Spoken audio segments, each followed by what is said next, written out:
एक बेटी का जब शादी होता है, शादी के पहले कोई श्रृंगार वो बेटी नहीं कर सकती। सुन रहे क्या आप? लेकिन वो श्रृंगार तब करती है जब उस बेटी का क्या हो जाता है? विवाह हो जाता है। और विवाह होने के बाद ही वो बेटी किसी के घर की बहू बन जाती है। सही है?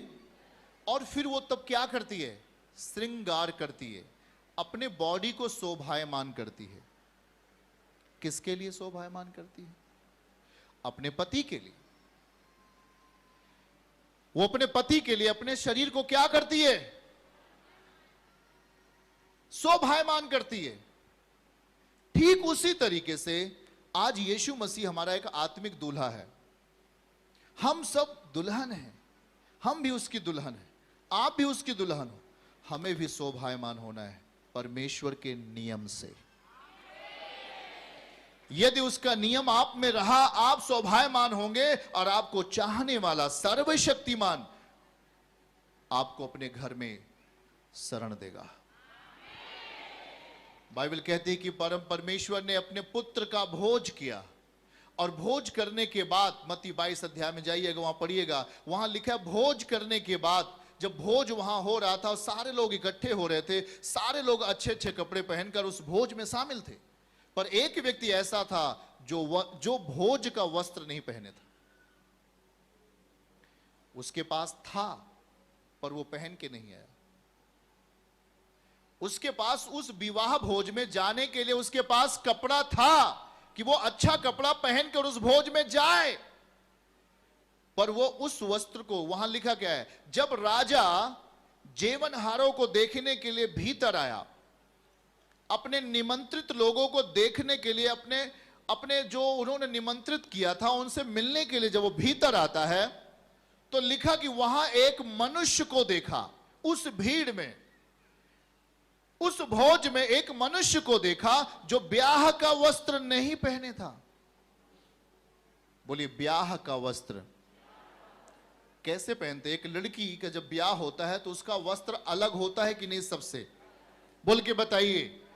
एक विवाहित स्त्री का वस्त्र क्या होता है? अलग होता है कि नहीं? एक सामान्य, जिसका विवाह हो गया, जिसका नहीं हुआ, उससे सबसे अलग वस्त्र होता है एक विवाहित स्त्री का। जब उसका विवाह होता है तो शायद वो अपनी जिंदगी में पहली बार उसको पहनती है और फिर कभी नहीं पहनती। कितने लोगों का अनुभव है इस बात के लिए? बेन जी लोग, बात सही है कि नहीं? शायद जो वस्त्र को वो पहनती है विवाह भोज में, उसके बाद वो कभी उसको नहीं पहनती। वो स्पेशल होता है, स्पेशल गवर्नमेंट होता है, स्पेशल वस्त्र होता है जो उस विवाह भोज के लिए ही आपको मिलता है। लड़की का विवाह है तो आप जब वस्त्र खरीदने जाओगे तो उस विवाह भोज का अलग ही कपड़ा आपके लिए होगा। उसे कोई और व्यक्ति सेम नहीं पहन सकता। हाँ या ना? हाँ या ना? दुल्हन की बात मैं कर रहा हूं, दूल्हे की बात नहीं। मैं दुल्हन की बात कर रहा हूं। और यहां वही हुआ है, विवाह भोज मत को देखा जो ब्याह का वस्त्र नहीं पहने था। कौन सा वस्त्र? बोल के बताइए, कौन सा वस्त्र? विवाह का वस्त्र नहीं पहने था उसके पास। उसके पास था, जैसे आज आपके पास बहुतों के पास वचन जा रहा है, ऑनलाइन भी बहुतों के पास वचन जा रहा है, पर जिसने वस्त्र को ले लिया और पहन लिया वो पहन लिया, और जिसके पास गया और जाने के बाद भी उसने उस परम पिता के दिए गए वस्त्र को अर्थात यीशु मसीह को नहीं पहना, वो अभागा है, वो अभागा है। और वहां लिखा क्या है?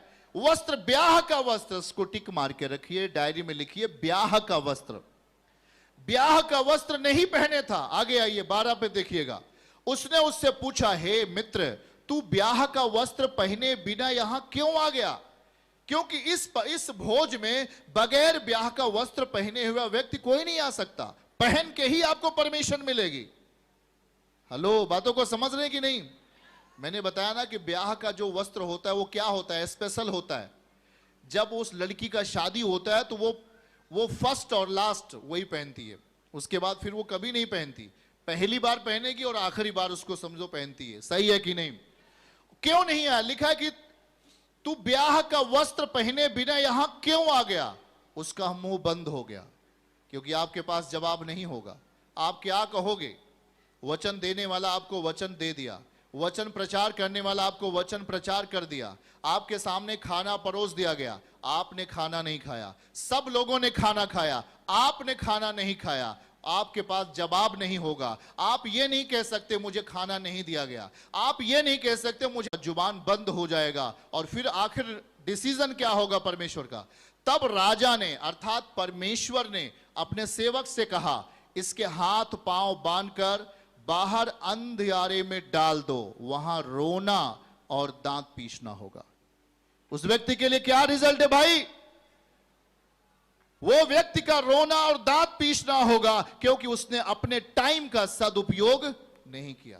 जब उसे वचन प्रचार किया जा रहा था, वो अपने मित्र से बात कर रहा था। जब वचन बांटा जा रहा था, मित्र से बात कर रहा था। जब वचन बांटा जा रहा था, जब वस्त्र दिया जा रहा था, तो वो अलग ही किसी फोन से बात कर रहा था। जब उसे वचन सौंपा जा रहा था, वो किसी लड़की से, किसी लड़के से फोन से बात कर रहा था। उसने वस्त्र को अपने जीवन में नहीं लिया।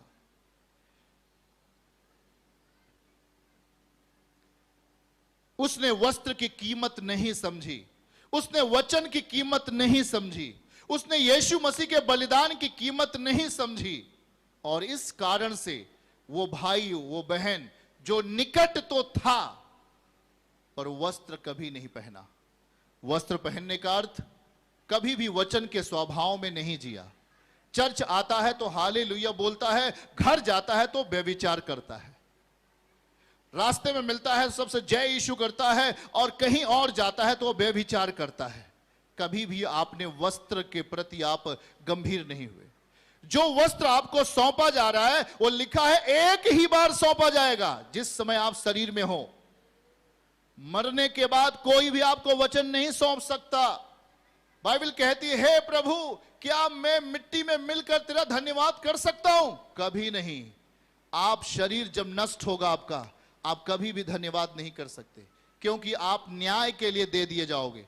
आपकी आत्मा, मनुष्य की आत्मा जो एक आत्मिक देह होगी, वो न्याय के लिए चली जाएगी।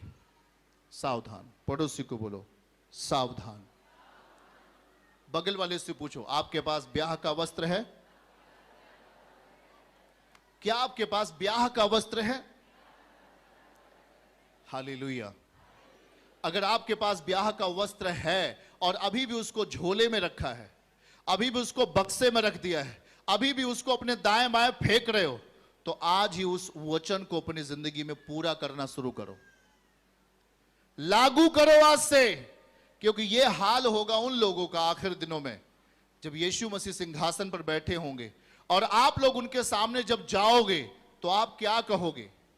आप क्या कहोगे? प्रभु, मैं यीशु आश्रम गया था, हमें वचन नहीं दिया गया। ऐसा आप नहीं बोल सकते।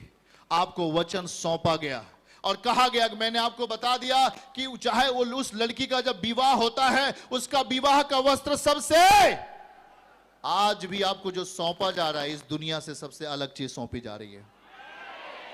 लोग शत्रुओं को मारते, मार डालते, लेकिन प्रभु कहता शत्रुओं से क्या कर? अलग है कि नहीं? अलग है कि नहीं?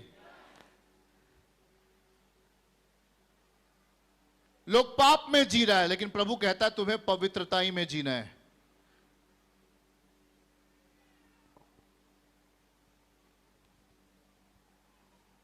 एक टाइम है आपके पास जब आप भोज में शामिल हो गए हो, आपको निरंतर ऑनलाइन हो, सोशल मीडिया के माध्यम से हो, आपको लगातार वस्त्र सौंपा जा रहा है, विवाह का वस्त्र, आत्मिक विवाह का वस्त्र, एक आत्मिक विवाह का वस्त्र सौंपा जा रहा है, ताकि आपको परमिशन मिले उस महिमा में जाने का जो परमेश्वर ने आपके लिए तैयार करके रखा है। वो एक अलग महिमा है भाई बहन, वो पैसे से नहीं मिलता, वो आपके बॉडी बिल्डर से नहीं मिलता, आप बहुत ताकतवर हो, वो भक्ति से मिलता है। आमीन। इसलिए याद रखना, ये आपके पास जुबान नहीं होगा कि मुझे नहीं सौंपा गया, मुझे नहीं बताया गया। आपको बार बार समझाया जा रहा है, आपको बार बार बताया जा रहा है कि याद रखो, आपको परमेश्वर के सामने जाना ही पड़ेगा, चाहे मैं हूं या आप हो। आप सबको प्रभु के सामने जाना ही पड़ेगा, खड़ा होना ही पड़ेगा, क्योंकि बाइबल कहती है हर घुटना झुकेगा, हर जुबान बोलेगा यीशु ही प्रभु है। याद रखना, हर दुष्ट आत्माएं हो, चाहे जो भी दुष्ट आत्माएं हो, चाहे जो भी बीमारियां हो, यीशु मसीह के सामने घुटना टेकती हैं। आपको पता है कि नहीं पता है? आज सर्वशक्तिमान क्या चाहता है? हमारी सुंदरता चाहता है। बोलो, हमारी सुंदरता चाहता है। जैसे परमेश्वर खूबसूरत है, वैसे हमें क्या बनाना चाहता है? उसकी भी दो आंखें, हमारी भी दो आंखें। उत्पत्ति अध्याय 1:26 में उसने अपने स्वरूप हमें बनाया, हमें निर्माण किया। परमेश्वर बहुत खूबसूरत है और वो आपको और आपके परिवार के बच्चों को भी खूबसूरत बनाना चाहता है, और इसीलिए वो अपना विवाह का वस्त्र आपको देना चाहता है, एक सामर्थी जीवन आपको देना चाहता है, एक पवित्रताई का जीवन आपको देना चाहता है, अशुद्धता का नहीं, शुद्धता का जीवन। पहला थिस्सलुनीकियों 4 अध्याय वचन 7 पढ़िए हमारे साथ, उसको लिखिए। पहला थिस्सलुनीकियों 4 अध्याय और वचन 7 में आप काहे के लिए इधर आए हो, प्रभु आपको समझाना चाहता है। हमारे साथ बोलिए, क्योंकि, सब लोग बोल रहे हैं, क्योंकि परमेश्वर ने हमें अशुद्ध होने के लिए नहीं, परंतु पवित्र होने के लिए बुलाया है।